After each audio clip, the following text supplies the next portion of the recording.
Yahudi orang Islam itu kafir, bagi orang Nasrani orang Islam itu kafir, ya nggak apa-apa. Terima aja jadi kafir. Kenapa? Kok tegang banget jadi kafir?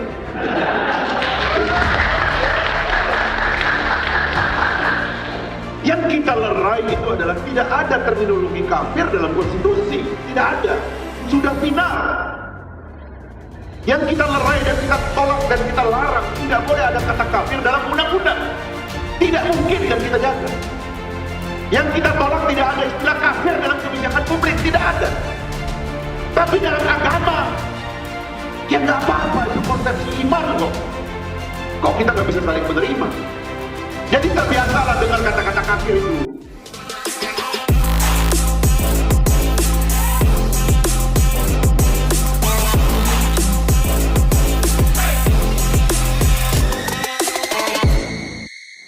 Dan saya kira ini yang menjadi kebanggaan kita semua, ya. Tanggal 29 Maret 1998, Satuan Aksi Mahasiswa Muslim lahir.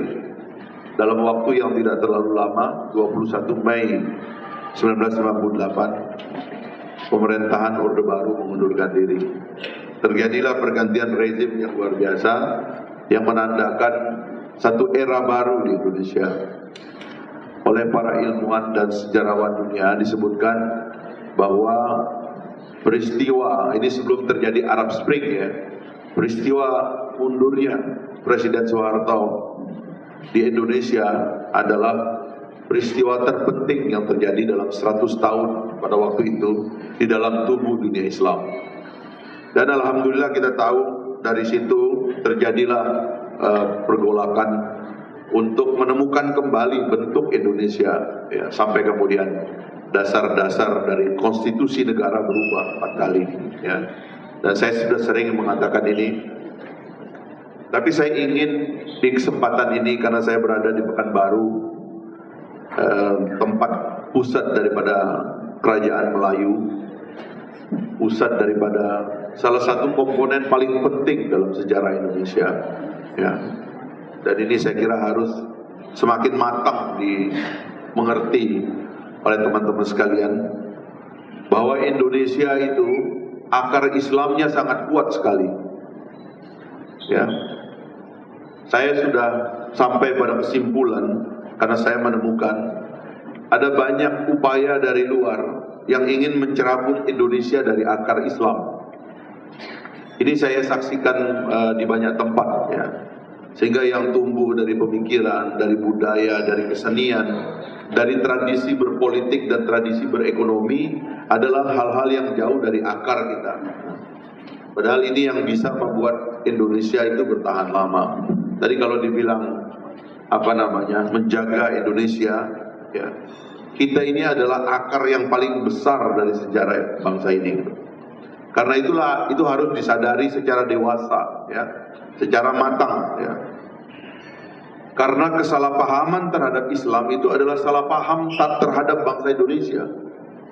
Orang tidak sadar itu bahwa Islamofobia itu bisa menjadi gempa di Indonesia yang bisa menyebabkan sendi-sendi dari kebangsaan kita goyang, akar-akar jangkar dari republik ini bisa goyang, ya. Dan kayak orang goyang dan gempa itu mungkin ini yang disimbolkan di gambar ini. Sebab saya hitung-hitung banyak betul pulaunya yang hilang itu. Itu antara Pulau Jawa dengan Pulau Sumbawa, Sumbawanya ada itu, ya. Pulau Jawa dan Pulau Sumbawa, Bali dan Lombok hilang tuh. Tapi saya lihat itu Lomboknya itu lari ke atas. Jadi itu kalau gempa begitu bisa pindah pulau itu, ya. Ada yang dibawa arus lari ke tempat lain. Dalam pengertian fisik mungkin maksud yang buat ini secara simbolik begitu. Hati-hati kalau ada gempa di Indonesia, ini bisa goncang gitu semua, ya. Karena itu dalam tema menjaga Indonesia, saya ingin teman-teman Satuan Aksi Mahasiswa Muslim Indonesia khususnya di Kota Pekanbaru atau di Riau ini umumnya, dan di Pulau Sumatera ini secara umum, jadilah kalian jangkar-jangkar yang menjaga Republik Indonesia, yang menjaga negeri ini, ya. Jadilah kita menara yang mengingatkan bangsa Indonesia tentang akar sejarahnya. Sebab arus baru dari dunia sekarang ini ada hubungannya atau ada masalah dengan akar dari bangsa Indonesia. Ya. Di tempat lain orang terus-menerus mengkhotbahkan kebencian kepada Indonesia karena kebencian kepada Islam, artinya juga kebencian kepada Indonesia. Itu bisa menyebabkan kita bergoncang dan bisa menyebabkan akar dari sejarah bangsa kita tercerabut dan ingin diisi oleh orang lain yang tidak bertanggung jawab dan memang niatnya dalam rangka menggoyang Indonesia. Coba lihat pulau-pulau besar ini, pulau-pulau ini, ribuan pulau, belasan ribu pulau, dia bergabung dalam satu gugus yang semuanya ada dalam satu negara yang disebut dengan Negara Kesatuan Republik Indonesia. Bagaimana bisa menjelaskan itu? Bagaimana ribuan pulau, ribuan bahasa, ribuan budaya, ribuan kesadaran itu bisa berkumpul di satu tempat, diikat secara kuat dan dijaga. Alhamdulillah umurnya sudah 72 tahun. Kita harus ada dalam kesadaran bahwa ini belum tentu ada seterusnya kalau kita tidak jaga. Jangan taken for granted, jangan dianggap sudah selesai dalam pengertian upaya untuk menjaganya. Karena ada orang yang ingin mengganggu terus-menerus, mengusik terus-menerus. Bumi-bumi Islam terutama yang dihuni oleh kelompok-kelompok Islam, bekas-bekas dari kerajaan Melayu, kerajaan-kerajaan Islam ini tentu ada dalam komitmen untuk menjaga Negara Kesatuan Republik Indonesia. Karena kesadaran awal kita di dalam membentuk negara pun sudah kuat. Meskipun saya tahu hak-hak daripada masyarakat adat, ya, hak-hak daripada kerajaan-kerajaan lama, kesultanan-kesultanan diabaikan oleh pemerintah dan belum ada upaya untuk merestore kembali posisi dari masyarakat-masyarakat lama kita, kemudian menjadi hilang. Gurindam 12 seperti tadi, karya Raja Ali Haji, itu belum tentu lagi kita temukan di Jakarta. Diganti oleh narasi-narasi fake, narasi-narasi palsu, ujaran-ujaran yang yang dangkal, yang penuh dengan ambisi dan emosi, bukan merupakan nilai-nilai seperti yang dikatakan tadi. Itu bisa hilang dan kalau kita tidak menjaganya. Padahal yang menjaga Indonesia adalah kalimat-kalimat itu. Yang menyatukan Nusantara ini adalah narasi Islam. Itu sebabnya kalau kita bicara Pancasila, kita bicara Islam. Itu sebabnya saya mengatakan Pancasila adalah maqasidus syariah. Tujuan kita berpancasila dengan tujuan beragama itu sama. Karena kita tidak bisa dipisahkan, karena itu kuat sekali dalam tatanan nilai, ya, kita bangsa Indonesia dan umat Islam khususnya. Nah, ini menjaga Indonesia itu artinya itu memiliki kesadaran yang kuat. Kalau tidak kita dicabut. Ya, saya mencemaskan omongan-omongan pejabat di tingkat pusat yang ngawur. Seolah-olah agama tidak ada berhubungan dengan negara. Sudah mulai banyak yang ngomong pisahkan agama dengan politik. Sudah mulai banyak yang ngomong kita cari makan aja, nggak usah beragama. Sudah banyak yang mau mengabaikan, nggak perlulah agama itu urusan pribadi saja, nggak perlu ada dalam percakapan negara. Mulai banyak yang bicara seperti itu. Itu adalah orang-orang yang ingin mencabut akar kita. Makanya saya kemarin berbicara agak keras beberapa kali. Setelah malamnya saya hadir di Istana Bogor, saya mendengar qori'ah membaca 2 ayat di depan Presiden, di depan Menko Polkam, di depan Kapolri, di depan Jaksa Agung. Semua ada di situ pejabatnya. Panglima TNI juga waktu itu masih Pak Gatot ada di situ. Dibacalah 1-2 ayat yang menurut saya kita harus fair dengan ayat itu. Karena pertama-tama tradisi merayakan Maulid di istana itu adalah tradisi dari zaman Bung Karno. Dan memang tradisi bangsa Indonesia. Idola kita sebagai bangsa Indonesia salah satunya adalah Nabi Muhammad SAW. Dan dia telah jadi perayaan nasional. Dibaca 2 ayat itu di situ. Saya sengaja ulang dan saya ulang kembali supaya orang ada dalam kesadaran itu. Pertama, ayat tentang ummatan wasatan, bahwa kita ini orang Islam itu adalah umat pertengahan. Dan karena itu jangan mau terprovokasi. Karena ada yang mau memprovokasi kita dengan image yang dia buat-buat. Orang-orang itu enggak buat mereka mengeksperimenkan bikin satu proyek besar, berapa sih uang untuk membiayai ISIS itu? Itu kan panggung saja, seperti orang bikin teater kayak tadi. Itu kan teater dalam bentuk negara. Seolah-olah ada imamnya, seolah-olah ada tentaranya, seolah-olah ada negaranya. Omong kosong, itu tidak ada itu teater itu. Itu cara mereka menipu kita. Teater itu. ISIS adalah teater untuk menghancurkan citra Islam. ISIS adalah teater untuk meradikalisasi orang Islam. ISIS adalah teater untuk mencari musuh supaya pabrik-pabrik senjata mereka tetap jualan perang. Nggak ada itu. Bohong semuanya. Tapi itu bisa dibuat. Seperti mereka membuat negara Israel itu, yang sampai hari ini bikin kita rame. Itu kan negara omong kosong sebetulnya, nggak perlu ada. Makanya pendiri bangsa kita tidak mengakui adanya negara Israel. Ya, itu harus ditegaskan dulu oleh para pemimpin Indonesia. Tidak ada negara yang namanya Israel. Itu dulu. Ya. Itu pesan dari para pendiri bangsa, itu pesan Bung Karno. Karena itu buat kita kemerdekaan Palestina itu mutlak, sambil mengembalikan seluruh tanah dan tumpah darah mereka kepada mereka. Kalau sekarang ini ada orang gila kayak Donald Trump itu, ya. Kalau presiden-presiden sebelumnya kan setengah gila, kalau ini kan agak sempurna gilanya lah. Ya. Sekarang dia bilang dia mau mengambil alih Yerusalem, ya, Al-Quds, dia mau mengambil alih. Ya itu karena memang kegilaannya sudah sempurna. Mudah-mudahan ini menjadi pupuk yang menumbuh suburkan kesadaran kita bahwa penjajahan di atas dunia itu masih ada dan harus dihapuskan karena tidak sesuai dengan prinsip kemanusiaan dan prinsip keadilan. Itu adalah sikap bangsa Indonesia yang tidak boleh berubah. Sikap kita penjajah kepada penjajahan itu final dan tidak boleh dinegosiasi. Jadi provokasi ini dibuat seperti panggung di dunia ini sekarang. Dan jangan lupa provokasi itu sudah menyebabkan runtuhnya negara-negara.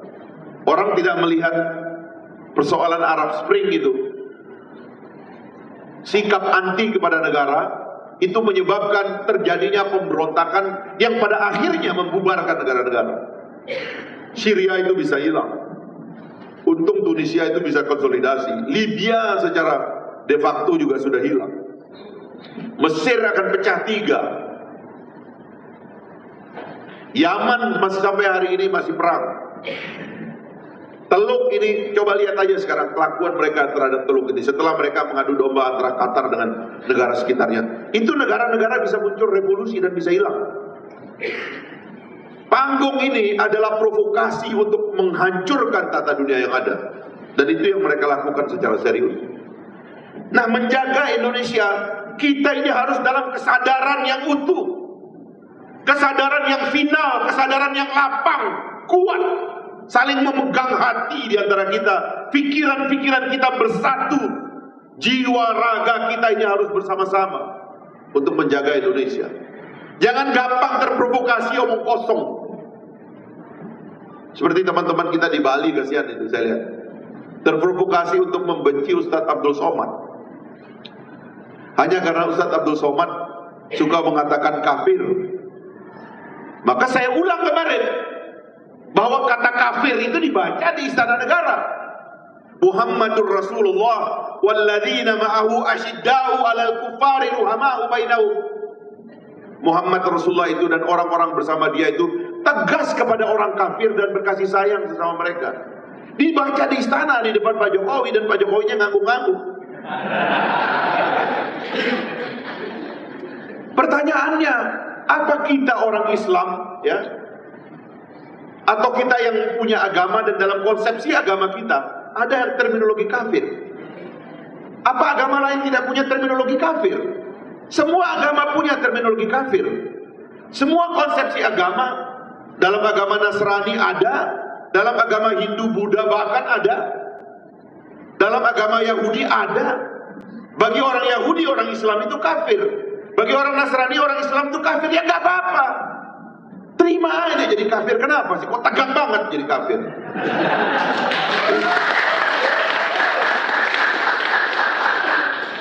Yang kita lerai itu adalah tidak ada terminologi kafir dalam konstitusi. Tidak ada. Sudah final. Yang kita lerai dan kita tolak dan kita larang, tidak boleh ada kata kafir dalam undang-undang. Tidak mungkin dan kita jaga. Yang kita tolak tidak ada istilah kafir dalam kebijakan publik, tidak ada. Tapi dalam agama, ya nggak apa-apa, itu konsepsi iman kok. Kok kita nggak bisa saling menerima? Jadi terbiasalah dengar kata-kata kafir itu. Bikinlah telinga kita ini tebal dengan kata-kata kafir. Apalagi di zaman sosial media. Orang ceramah di ruang tertutup aja masuk itu ke internet, ke YouTube. Kedengeran, jangan sakit perut. Itu agama orang. Banggalah jadi orang kafir. Kenapa sih susah amat? Tapi menurut saya ini lagi-lagi ini adalah provokasi. Karena itu provokasi ini perlu diwaspadai. Maka teman-teman di sini di tanah Melayu ini, ya, bangunlah kesadaran yang kuat tentang akar sejarah kita. Dan di sini salah satu jangkar terkuat dari republik ini dijaga.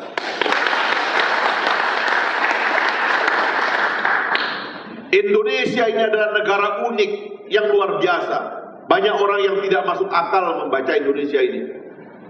Bagaimana sebuah negara yang begitu besar, ya, ribuan pulau, ribuan bahasa, ribuan budaya bisa menyatu dalam satu kesadaran?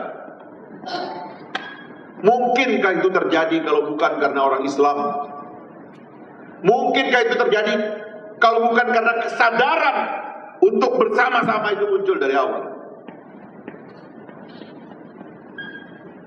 Kongres Pemuda Indonesia 1928 sewaktu menyepakati bahasa Melayu yang diambil. Sewaktu di Jawa itu kelihatan betul banyak bahasa yang datang. Orang Ambon datang dengan bahasanya, Jong Ambon. Jong Java ini dengan bahasanya yang lebih rumit tingkat-tingkatnya. Orang Sunda dan lain-lainnya. Tapi dipilih adalah bahasa Melayu. Memang ada persoalan, bukan persoalan. Memang ada fakta. Ilmuwan-ilmuwan Melayu, raja-raja Melayu, sejarawan-sejarawan Melayu seperti Raja Ali Haji bin Haji Ahmad ini, memang karya-karyanya sudah lebih meluas dan dibaca oleh banyak orang, sehingga kosakata Melayu itu sudah kuat juga di kalangan kaum intelektual. Maka itu dia dipilih. Tetapi sadarkah kita bahwa pemilihan bahasa juga memerlukan toleransi dari orang Jawa yang mayoritas di Indonesia, sehingga bahasa Jawa bukan menjadi bahasa nasional kita, tapi bahasa Melayu.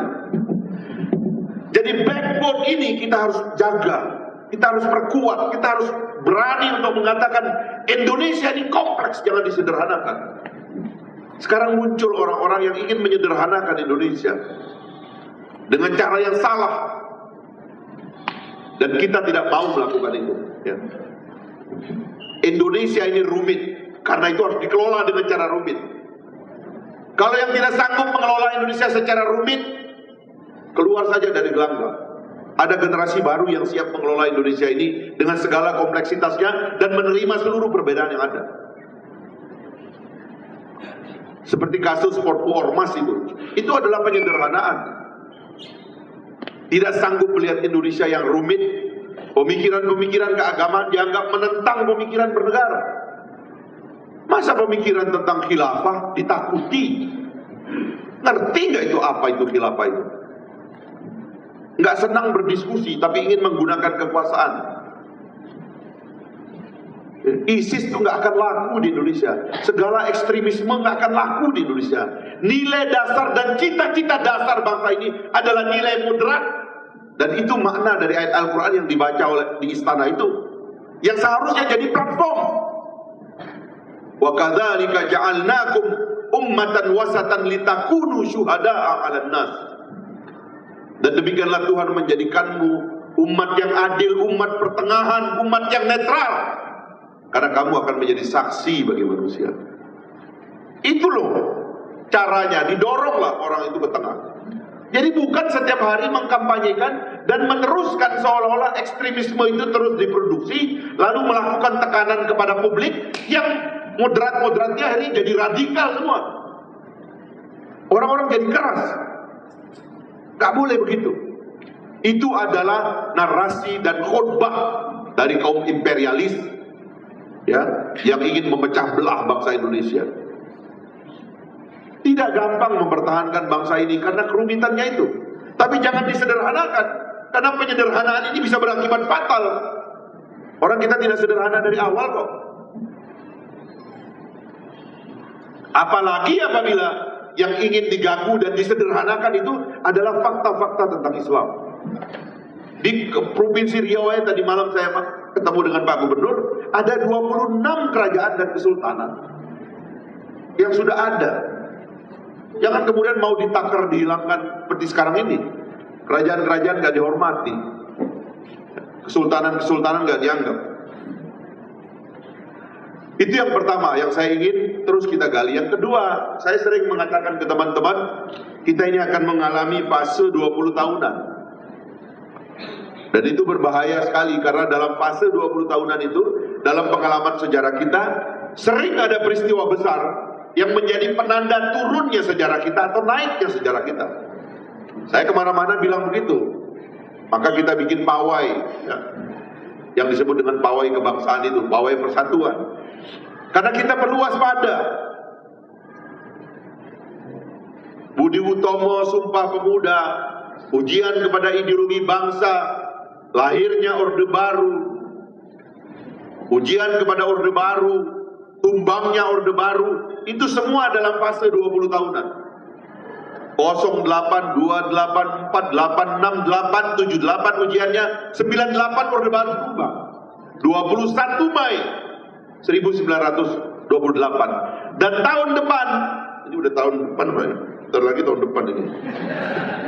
21 Mei 2018 adalah 20 tahun runtuhnya Orde Baru.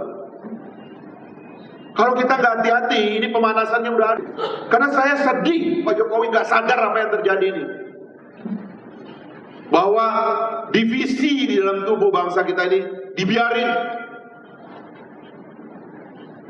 Harusnya dia datang merekat, dibiarkan terus. Bah, itu bahaya. Dan apa yang terjadi tahun depan kita nggak tahu. Yang jelas kita perlu waspada. Sebagai yang ingin menjaga Indonesia, kita terus harus waspada.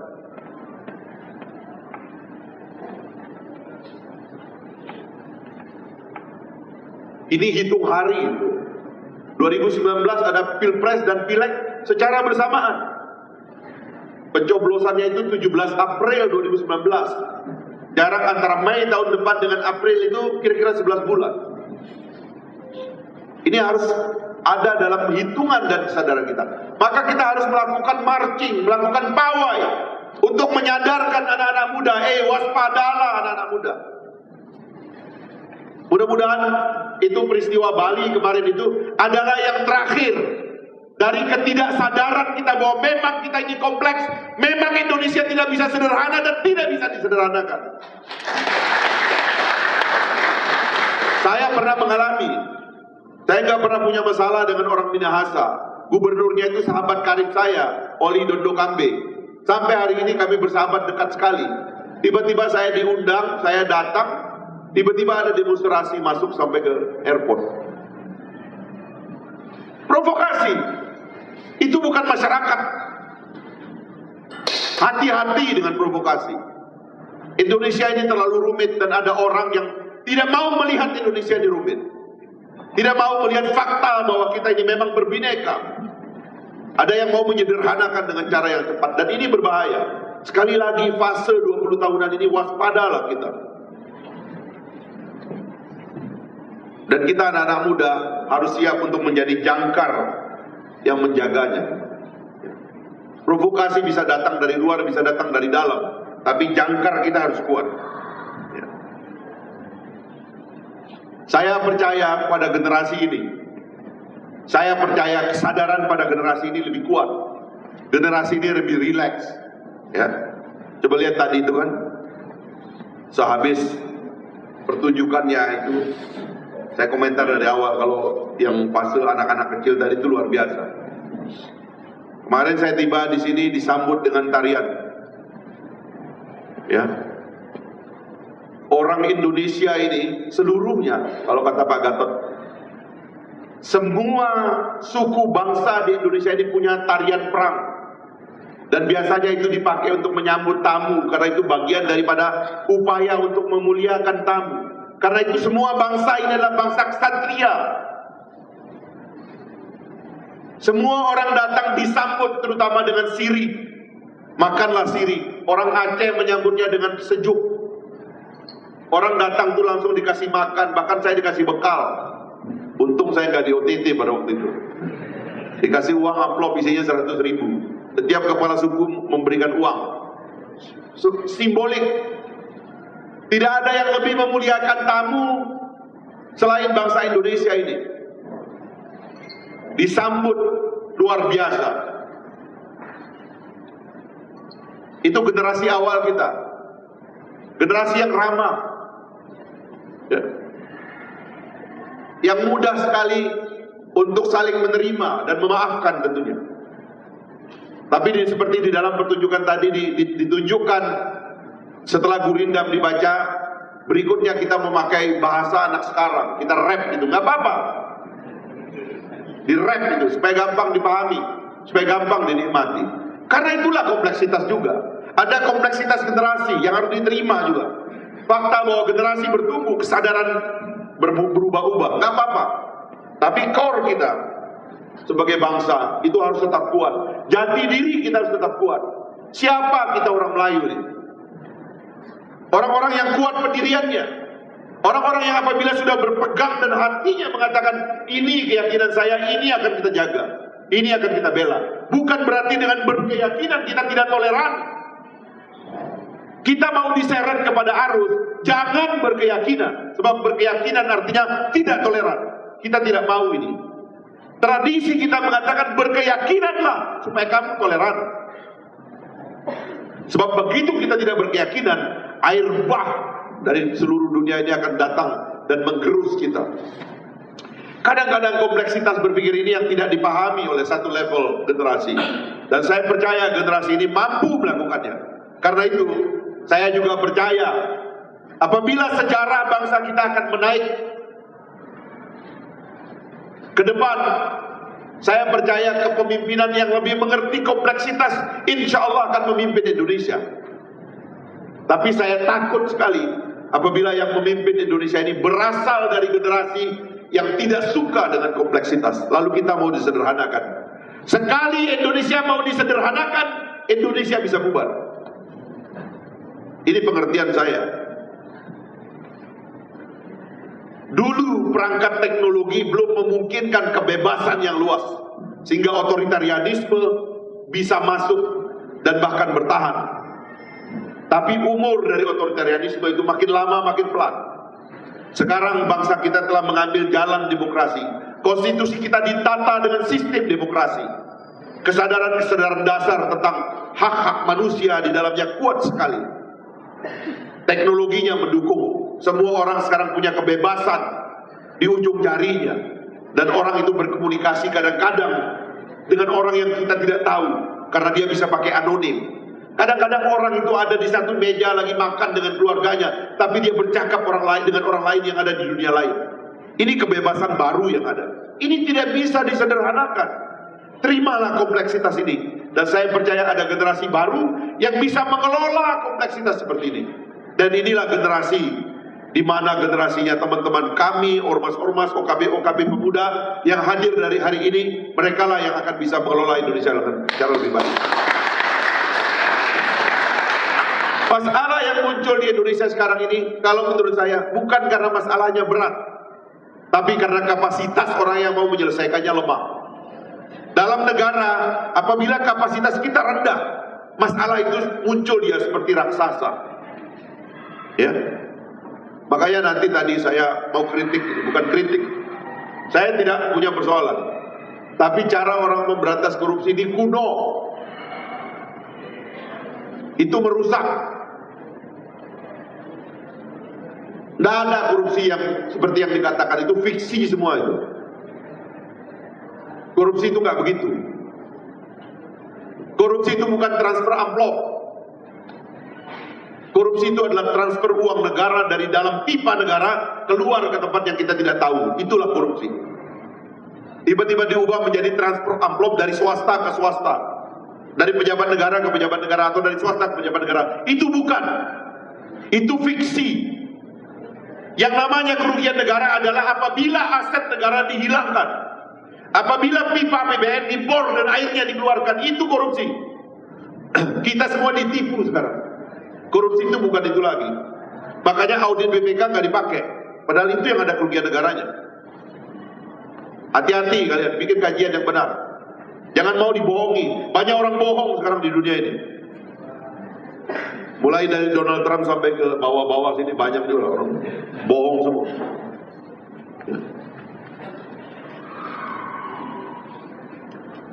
Karena itu kompleksitas tadi harus jadi platform kita. Ya. Mudah-mudahan ada kita dalam kesadaran itu untuk memahami kompleksitas. Tapi cara memahami dan confident di atas kompleksitas adalah memiliki keyakinan yang kuat, memiliki kemampuan dan pemahaman yang mendalam, dan berani untuk mengatakannya secara apa adanya dan benar. Insya Allah kalau kita memiliki keberanian itu, menciut semua masalah. Aura dari kapasitas itu harus tumbuh.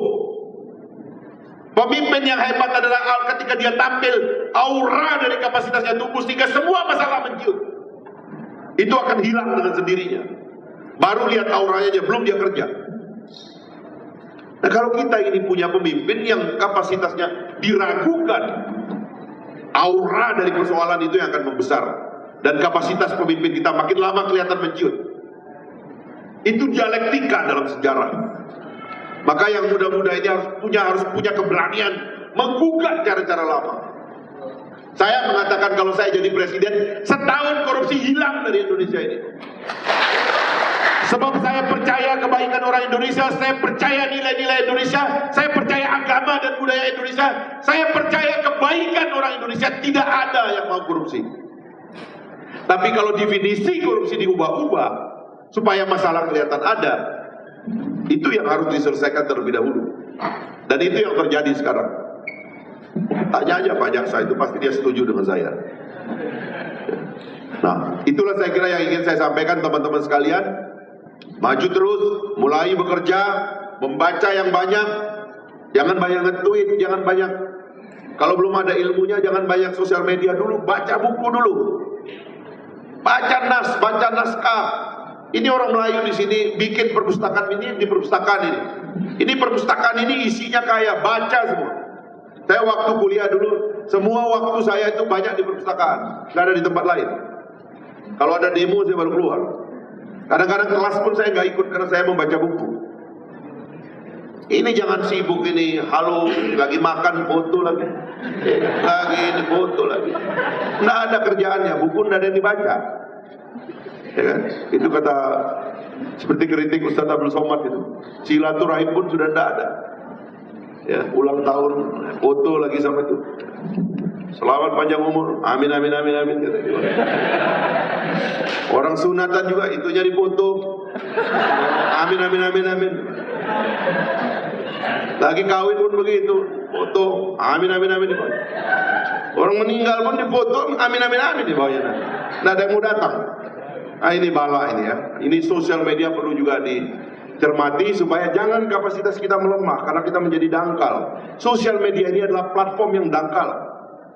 Ya, karena itu kita kembalilah kepada buku, kembalilah kepada kitab yang membuat kita tetap menjadi luas dan mendalam. Terima kasih. Assalamualaikum warahmatullahi wabarakatuh.